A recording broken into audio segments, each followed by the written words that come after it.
여러분, 무더운 여름 어떻게 지내십니까? 참 덥지요?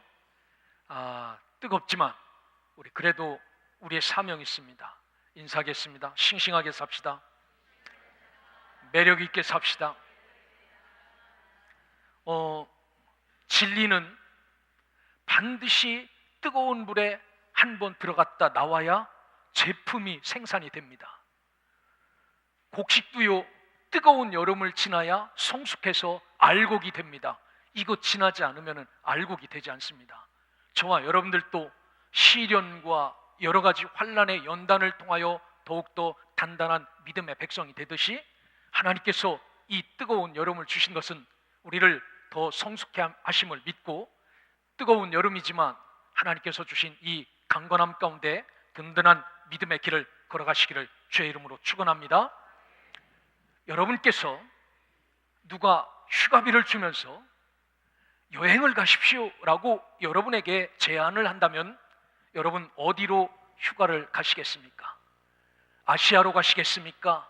아니면 남미, 중미로 가시겠습니까? 아니면 뜨거운 아프리카로 가시겠습니까? 아니면 저 유럽으로 가시겠습니까? 마음에 쏙 들어오는 것이지요. 태어나서 한 번쯤은 유럽을 좀 가봤으면 좋겠다. 돈도 대주는데 못 가볼 게 뭐 있겠나. 자, 아무래도 유럽 여행을 하고 싶습니다. 이유는 볼거리가 많다는 겁니다. 볼거리가 많다는 것은 그만큼 유구한 역사를 지니고 있다라는 그런 의미입니다. 자, 요즘 한국은요, 관광 오세요 라고 말해요. 참 희한하지요. 중국 사람들이 관광을 안 오니까 한국 경제가 망한다고. 참 웃기는 얘기입니다. 한 나라가 우리나라에 여행을 안 온다고 한 나라의 경제가 망할 정도면 그게 나랍니까? 이런 것은 미디어에서 이야기하지 말아야 되니까, 그러니까 중국에서는 이것들 봐라, 여행 안 가도 한국의 경제가 왔다 갔다 한다니까 라고 우습게 생각하지요. 그렇지 않습니다. 그래서 우리나라는 막 문을 열어놓고 관광 오시라고 막 그러는데, 한 이상한 나라가 있습니다. 저 유럽의 이탈리아 베네치아는 관광 오지 말라고 수천 명이 데모를 합니다. 우리가 사는 땅에 관광 오지 말라고. 이유는 뭐냐면요, 그 땅에 17만 명의 자국, 그러니까 본토인들이 살았는데 이 관광객들이 가서 물가를 다 올려놓고 집값을 다 올려놓으니까 그 땅에 사는 사람들이 다 이사를 가고 5만 명 정도밖에 사는 사람이 없는데, 이 사람들도 물가 때문에 허덕이니까 아예 이제 베네치아에는 외국 사람들, 관광객들 들어오지 말라고 문을 확 잠가 버렸습니다. 여러분, 여기는 가지 마세요. 이분들이 싫어하면 안 가는 곳 괜찮습니다. 자, 여기에서 배를 타고 쭉 내려오면은 어디에 도착하냐면 아테네라에 도착합니다. 지금 그리스의 아테네죠. 이 아테네는 여러분들이 잘 알고 있는 올림픽의 그러한 시발점 아닙니까? 이 아테네에서 서쪽으로 쭉 건너오면은 어디가 있냐면은 고린도라는 그러한 지역이 있습니다. 자, 오늘 이 지역에 대해서 오늘 사도 바울이 말하는 말씀이 바로 이 고린도 전서의 말씀입니다. 고린도는 헬라의 빛이라는 그러한 뜻을 가진 지역입니다.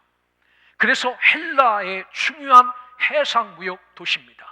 그래서 헬라의 중심 도시 아테네와 마주하는 지역에 위치하고, 여기에서 장사하고 여기에서 무역하고 여기에서 최고의 번영했던 그러한 시대를 부과했던 거죠. 자, 오늘 2000년 전에 고린도는 이렇게 휘황찬란하고 뻑적지근한 삶을 살게 됩니다. 그러면 한국은 이때 뭐 했냐면요, 주몽이 고구려를 건국한 게 BC 37년입니다. 중국 길림성 환인시 오녀산성에다가 고구려를 건국했어요. 이어서 삼국시대가 이어지죠. 이럴 때 이미 저 유럽 쪽에서는요, 빛과 번쩍한 헬라 문화가 꽃을 피고 있었다라는 겁니다. 자, 이런 시기에 바울이 이 고린도를 방문하게 됩니다. AD 55년 2차 전도 여행 때 이 고린도에 방문했을 때 바울은 눈이 번쩍 뜨이는 광경들을 목격합니다. 여기에는 로마인들 뿐만 아니라 헬라 사람들, 베니게 사람들, 팔레스타인 사람들, 애굽 사람들이 모두 모여서 60만의 역동적인 코스모폴리탄적인 도시를 형성합니다. 상인들도 있고 노예들도 있고 혼합된 큰 도시였고 역동적인 도시였습니다. 그래서 이곳에 교회를 세울 수만 있다면 너무너무 좋겠다라는 생각을 하지요. 그래서 이 지역에 교회가 세워진다면 이 사람들 때문에 이 복음이 사방 팔방으로 흩어질 것 같아서 사도 바울은 1년 6개월을 이 고린도에 머물면서 고린도 교회를 세웁니다. 예수가 그리스도됨을 증거하고 주님이 우리의 구세주됨을 증거하는 이 사역을 합니다. 자, 그러면 이런 고린도 교회는 어떤 지역이었는가? 잡다한 인종과 민족의 집합 장소였습니다. 그래서 이 60만의 인구 중에서 40만은 노예였습니다. 일하는 거, 배에서 짐을 내리고 그 모든 사람들의 일거리를 뒤맡아하는 그러한 40만이 노예였고 20만은 자유인이었습니다. 그래서 북적북적하게 살아가는 그러한 도시였습니다. 해상 무역 중심이었습니다. 그래서 이윤에 대한 이적 정신이 왕성합니다. 하나를 바르면 두 개가 남아야 된다라는 것. 여러분, 해외 삶을 살면서 제일 안타깝고 아쉬웠던 것은 어떤 경험이었냐면은 호박을 저울로 달아서 산다는 것입니다. 여러분 이해가 됩니까? 한국은 호박 한 통이 얼마, 이렇게 수박 한 통이 얼마 이렇게 파는데 여러분 외국은 다 저울에다가 수박을 올려놓고 호박을 올려놓습니다. 그런데 한 통에 얼마 이렇게 사던 우리가 이 호박을 저울에다가 올려놓고 사는 건 참 가슴이 찡해요. 이렇게라도 먹고 살아야 되나? 여러분, 이렇게 이 고린도 사람들은 이윤에 아주 투철한 사람이었습니다. 이윤에 투철하다가 보니까 뭐가 나옵니까? 언쟁이 나오지요. 살래 말래 살래 말래. 가짜도 나옵니다. 포장도 과대 포장이 나오지요. 그래서 이 고린도 사람들은 아주 투쟁과 헛된 변론과 거짓에 아주 투철했던 사람입니다. 지배적인 사람이지요. 그리고 이 고린도 교회는, 고린도 지역에는 당대 최고의 음란과 타락과 향락의 도시였습니다. 이래서 고린도식으로 산다라는 이야기는요, 최고로 도덕적으로 윤리적으로 불결하게 사는 것을 고린도식으로 산다라고 말합니다. 그래서 저 사람들은 고린도식으로 사나봐 라는 이야기는 이런 이야기입니다. 그래서 이 고린도식이란 이 말이 대명사가 될 정도로 윤리적으로 도덕적으로 타락한 삶을 이렇게 비유하였습니다. 자, 이런 곳에 하나님의 교회를 세우고 예수가 그리스도됨을 증거합니다. 문제가 보통 많은 게 아니죠. 여러분 고린도 전후서를 읽어보십시오. 별 문제가 다 나타나지 않습니까? 여기에 사도 바울은 2번의 편지를 쓰면서 고린도인들이 어떻게 살아야 될지에 대해서 말씀을 합니다. 그게 고린도 전서, 고린도 후서의 말씀입니다. 특별히 이 열악하고 복잡한 상황에서 믿음 생활하는 고린도 교회에게 사도 바울이 뭐라고 시작하면서 어떤 삶을 살아야 되는지를 우리에게 말씀하시는 말씀을 잘 듣고 저와 여러분들도 정말 복잡한 시대에 살고 있지 않습니까? 이런 현 상황에서 늘 하나님 말씀 붙잡고 승리하는 믿음의 백성들 되시기를 주님의 이름으로 축원합니다. 얼마 전 조선 위클리 비즈에 보면 페이스북은 하늘을, 마이크로소프트는 바다를, 구글은 육지에서 빅데이터 장악전쟁이라는 뉴스가 크게 뜬 적이 있습니다. 이들의 데이터 지배가 100년을 이끈다라는 겁니다. 여러분들 막 카메라로 휴대폰으로 사진을 찍어서 막 올리지요. 우리는 모르게 그게 우리 건 줄 알고 올리지만요, 여러분들이 찍어서 올리는 모든 데이터가 다 여기에 저장됩니다. 그래서 페이스북은요, 드론을 띄워놓고 모든 하늘 꼭대기에다가 무료 와이파이를 개방하고 이 무료 와이파이를 통하여서 보내는 모든 자료들을 꼬박꼬박 모으고 있다는 겁니다. 마이크로소프트는 바다에다가 엄청난 데이터베이스를 구축하고 이 데이터를 모으고 있다는 겁니다. 구글은 육지에 모으고 있다는 겁니다. 그래서 이 무형의 재산을 먼저 모으는 게 임자다라고 해서 무료 와이파이와 모든 것을 제공하는 것 같지만 실은 저들이 이 정보전쟁, 힘전쟁, 능력전쟁에 뛰어들었다라고 말하지요. 지금 우리가 살고 있는 이 세상은 데이터가 힘이고 능력이고 돈이고 가치이기 때문에 이것을 모으려고 하늘에, 바다에, 육상에 엄청난 전쟁을 치르고 있습니다. 그런데 세상은 이렇게 이것이 힘인 줄 알고 모으고 이것 때문에 눈이 뒤집히면서 이것을 모으는 전쟁을 하고 있는데 저와 여러분들은 과연 그리스도 안에서 무엇이 힘이고 무엇이 능력인지를 오늘 깨닫지 못하고 사는 경우가 있습니다. 오늘 성경은 분명하게 말씀합니다. 이 십자가가 저와 여러분에게 힘이고 능력임을 말씀하시는 것을 잘 귀담아 듣고 이 십자가 붙잡고 날마다 세우신 길에서 승리의 삶을 살아가시기를 주의 이름으로 축원합니다. 2000년 전에 유럽은 특별히 헬라 상황을 보면 엄청난 문화적인 그러한 가치들이 형성이 되어 있었습니다. 특별히 헬라 문명이죠. 지금까지 꽃피는 헬라 문명이죠. 세상에는요, 세계를 지배했던 문명이 있습니다. 가장 먼저 시작된 헤브라이즈 문명, 이게 우리 기독교 문명 아닙니까?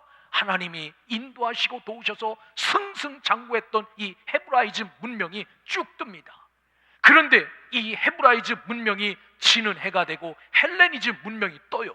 이때가 지금으로부터 2000년 전의 일입니다. 2500년 전의 일.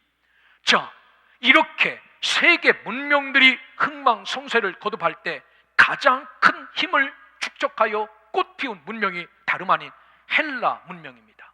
그래서 어떻게 보면 메소포타미아의 유일신 하나님의 시작으로 되었던 이 헤브라이즘 문명은 지는 해였고 헬레니즘 문명이 쭉 떠서 올라갔지요.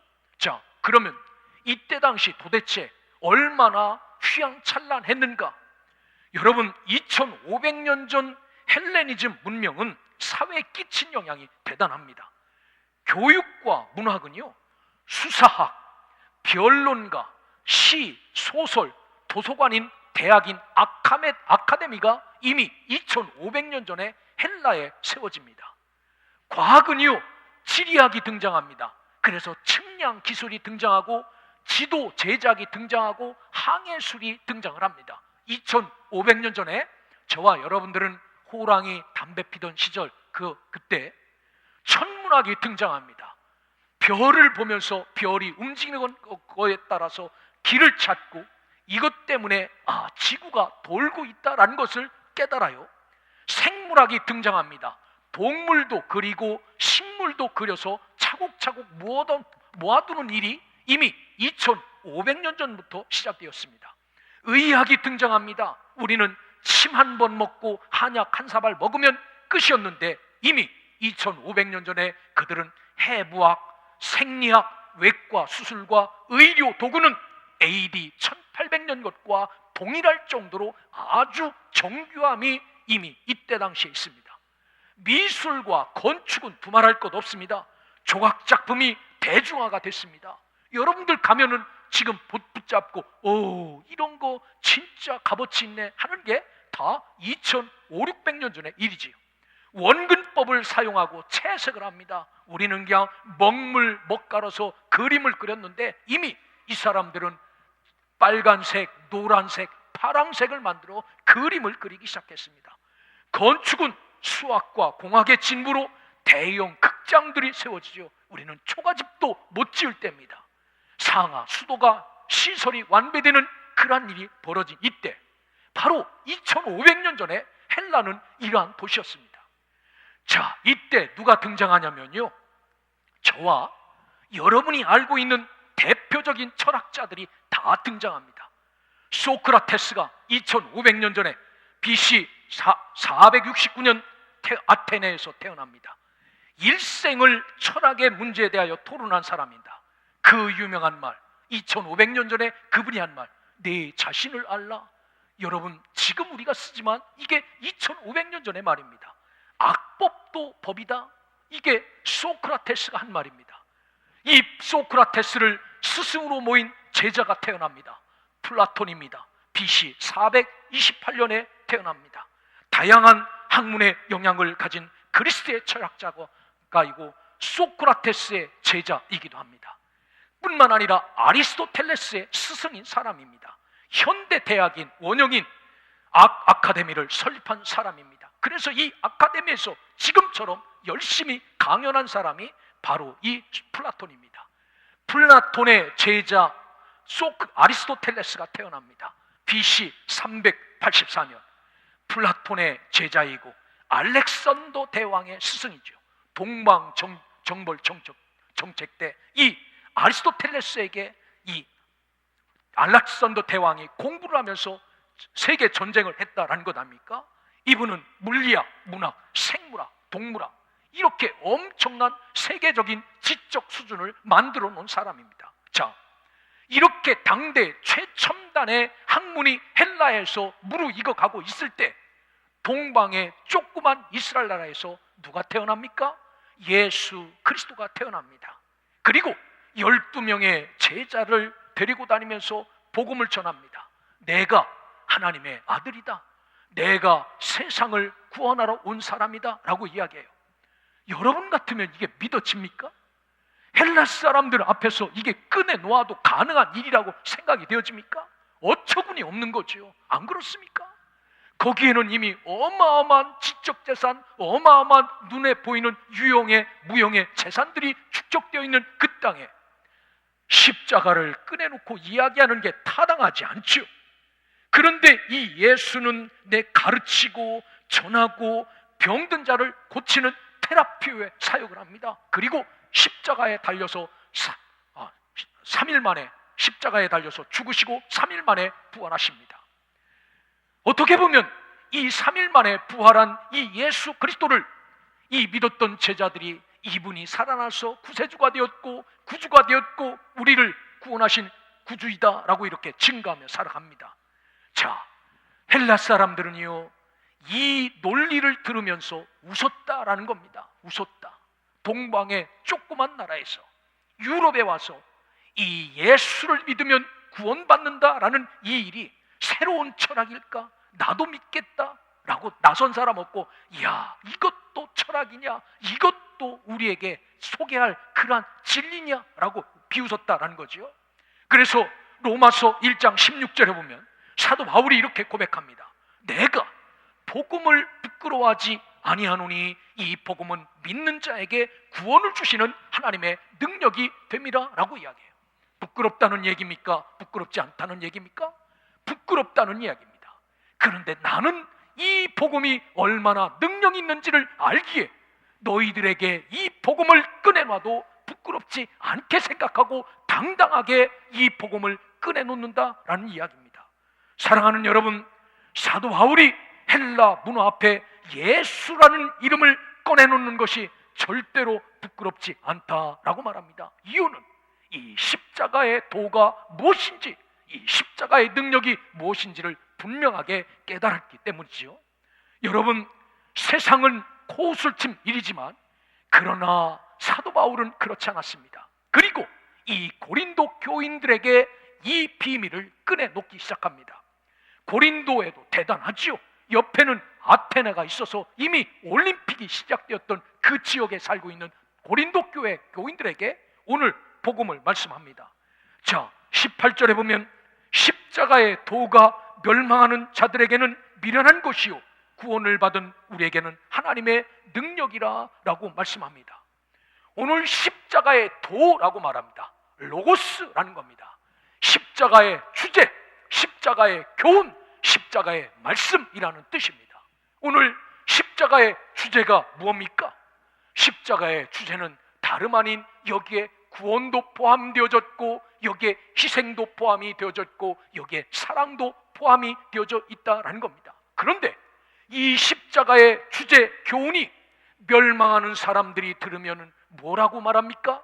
참 미련한 것이구나, 참 어리석은 일이구나, 나무에 달린 저 사람을 믿으면 구원받는다는 일이 얼마나 어리석은가 이렇게 생각한다라는 겁니다. 그런데 오늘 이 사실을 분명히 알고 이분이 구세주됨을 믿는 우리는 뭐라고 말합니까?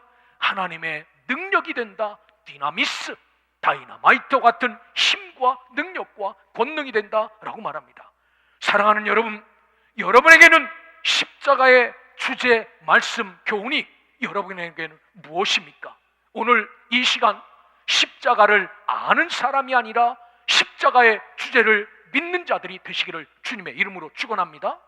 십자가를 경험하지 못한 사람들이 아니라 십자가의 진실한 교훈을 경험하는 자들이 되어 여러분들도 사도 바울처럼 이 십자가의 놀라운 진리, 놀라운 교훈, 이 속에 들어있는 하나님의 은혜를 나누며 살아갈 수 있는 믿음의 백성, 하나님의 자녀들 되시기를 주의 이름으로 축원합니다. 자, 오늘 그런 사형틀이었던 이 십자가에 담긴 진리가 첫 번째는 구원이라는 사실입니다. 나무 사형틀인 십자가에서 죽으신 예수님이 사건이 어떤 진리이기에 하나님의 능력이라고 말하냐면 다름 아닌 구원의 진리, 구원의 교훈이 여기에 들어있기 때문에 이게 진리다라고 말씀을 하지요. 민수기 21장에 보면 모세가 이스라엘 백성들을 이끌고 호르산에서 출발하여 에돔 땅을 지날 때 백성들이 모두 다 데몬스트레이션을 합니다. 물을 달라, 이런 곳에 왜 끌고 왔냐? 못 살겠다, 못 살겠다, 못 살겠다. 이때 하나님이 화가 나서 불뱀을 내어서 물려 죽게 합니다. 그런데 이 불뱀이 나서 물려 죽자 아우성을 칩니다. 우리를 여기서 다 죽일 작정이냐? 그래서 하나님이 처방전을 내려주십니다. 그게 뭐냐면 불뱀과 똑같은 뱀을 노수로 만들어 장대에 달라 이것을 바라보는 자마다 살리라 라고 말합니다. 우리가 생각하기는 그 장대에 달린 놋뱀을 우리가 바라본다면 사는 것 있을 수 있을까? 내가 잘못이지, 나는 바라보지 않을 거다 라고 한 사람은 오늘 죽었죠. 그런데 그 장대에 달린 놋뱀을 바라보는 자마다 살리라 라고 말씀, 믿고 바라본 자는 살았다라는 사실입니다. 여러분, 장대 위에 달린 그리로 놋뱀은 우리를 살릴 수 있단 말인가? 쳐다보지 않은 사람은 죽었죠. 그런데 바라본 사람은 살았다라는 사실입니다. 이게 구원의 은혜가 이 십자가에 담겨있는 교훈이고 진리고 하나님의 능력이다라는 사실입니다. 그러기에 저와 여러분은 이 십자가를 바라볼 때마다 저 속에 나를 구원하신 하나님의 은혜가 담겨 있음을 기억하고 이것을 귀하게 여기고 이것을 존중하며 이 진리를 나누며 살아갈 수 있는 믿음의 백성, 하나님의 자녀들 되시기를 주의 이름으로 축원합니다. 여기에 담긴 진리는 희생입니다. 우리는 성막을 공부하면서 그곳에서 드려졌던 5가지 제사들을 기억할 겁니다. 특별히 사람이 죄를 범하면 속죄, 죄를 하나님 앞에 드려야 살지요. 그래서 집에 있는 양을 끌고 갑니다. 양은 주인이 끌고 가니까 멋모르고 따라가지요. 그러더니 양아 쓰다듬는 척 하더니 이 사람이 양 머리 위에다가 다 죄를 쏟아놓는 겁니다. 하나님, 오늘 내가 도둑질도 했고요, 하나님 내가 주일 성수도 못했고요, 하나님 내가 무엇도 못했습니다. 이 죄를 다 양 위에 뒤집어 씌웁니다. 그리고 나서 가지고 있던 칼로 양의 목을 따는 겁니다. 그리고 흐르는 피를 받아서 이 제사장에 갖다 주니까 이 제사장은 본제단 4뿔의 피를 바르면서 하는 말이 내 죄가 사해졌느니라 라는 것 때문에 양은 죽어가는데 이 사람은 좋다고 가버려요. 노래 부르면서. 이것을 보는 양의 심정은 어떻겠습니까? 저놈 나쁜 놈, 저놈 더러운 놈, 나를 죽이고 저는 살아서 가나 라고 하겠죠. 여러분, 이 십자가에 담긴 진리는 바로 이런 진리가 여기에 담겨져 있습니다.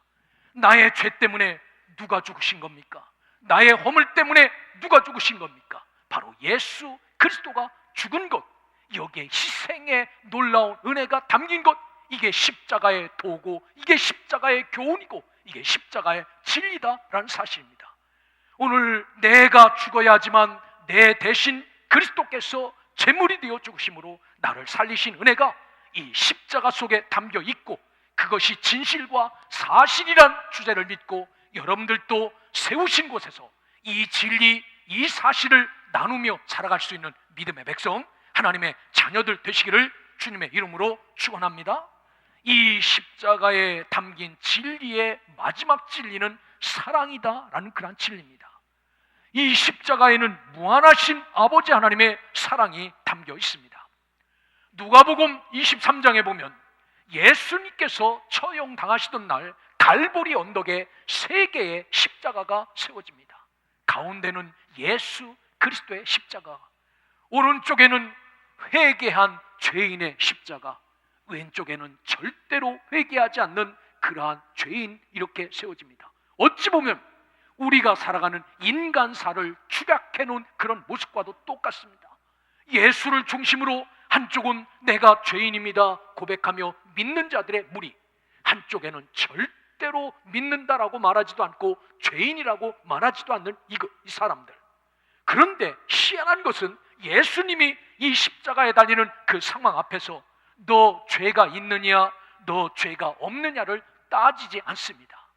하시는 말씀이 뭡니까? 너 나를 믿느냐라고 따지시죠. 여러분, 오늘 십자가 앞에서 믿음의 고백하시기를 주의 이름으로 축원합니다. 십자가의 진실과 사실은요, 하나님이 우리를 앉혀놓고 너 죄가 뭐냐, 너 뭐를 잘못했느냐, 너 무엇을 반역했느냐, 이거 따지지 않고요, 믿으면 묻지도 않고 따지지도 않는 사랑이 여기에 담겨 있다라는 사실입니다. 그래서 이 십자가의 교훈, 십자가의 주제는 다름 아닌 사랑의 주제가 여기에 포함이 되어져 있다라고 말합니다. 오늘 본문 23절을 한번 보시길 바랍니다. 우리 함께 읽겠습니다. 시작. 우리는 십자가에 못 박힌 그리스도를 전하니 유대인에게는 꺼리끼는 것이요 이방인에게는 미련한 것이로되 라고 말합니다. 십자가의 도, 여기에 담겨있는 구원의 도, 이것을 믿으면 살아난다는 도, 이것이 우리를 구원하기 위해서 죽었다는 희생의 도, 여기에 무한한 사랑이 담겨있다는 이 도가 오늘 유대인에게는 꺼리끼는 것이다 라고 말합니다. 스칸달론, 덫이라는 겁니다. 함정이라는 겁니다. 이게 올감이라는 겁니다. 유대인들이 말하죠. 예수가 구세주, 이거는 함정이다, 함정. 예수가 우리를 위해서 구원하러 온 사람이라고, 이거는 올감이고 덫이지. 누가 이렇게 생각했다는 겁니까? 유대인들이 이렇게 생각했다는 겁니다. 그러면 이방인들은 뭐라고 생각했습니까? 미련한 것이다 라고 말합니다. 모리야, 아주 불합리하고 아주 어리석다라는 겁니다. 헬라 사람들이 십자가에 달린 이 속에 구원의 진리, 희생의 진리, 사랑의 진리가 담겨 있습니다 라고 말한다면 박수 치면서 이야 대단한 철학이다 라고 말했겠습니까? 아닙니다. 모리야, 불합리하고 어리석은 것이다 라고 평가를 했다는 겁니다. 그런데 오늘 사도 바울은 고린도 교회에게 뭐라고 말합니까? 오직 부르심을 받은 자들, 오직 하나님의 거룩한 나라에 초대받은 그 사람들은 유대인이든지 헬라인이든지 그리스도는 하나님의 능력이요 그분은 우리의 다이너마이트와 같은 사람이다 라고 말씀합니다. 왜입니까? 이 진리가 무엇인지를 분명히 깨닫는 사람은 흔들리지 않기 때문입니다. 유대인들에게는 그것이 덫이고 올가미처럼 보였지만 이방인들에게는 이처럼 불합리함이 없는 것처럼 어리석음처럼 보였지만 이 사실을 낳는 우리는 이게 최고의 능력이고 최고의 권능임을 알고 있지 않습니까? 그러기에 저와 여러분들은 이 안에 구원이 담겨져 있고 희생의 사실이 담겨져 있고 사랑의 진리가 이 십자가의 주제고 교훈임을 잘 깨달아 과학 만능주의 시대에 사는 저와 여러분은 가장 비과학적인 이 십자가의 도를 단단히 붙잡고 초대교회 교인들처럼 이 십자가의 진리를 부끄럽게 여기지 않고 미련한 것이라 치부하지도 않고 당당하게 이 십자가의 도를 증거하고 나누고 이것을 나누며 당당하게 믿음의 길을 걸어가며 다시 오실 주님을 예비하며 살아가는 신실하고 거룩한 주의 백성, 주의 자녀들이 되시기를 주님의 이름으로 축원합니다.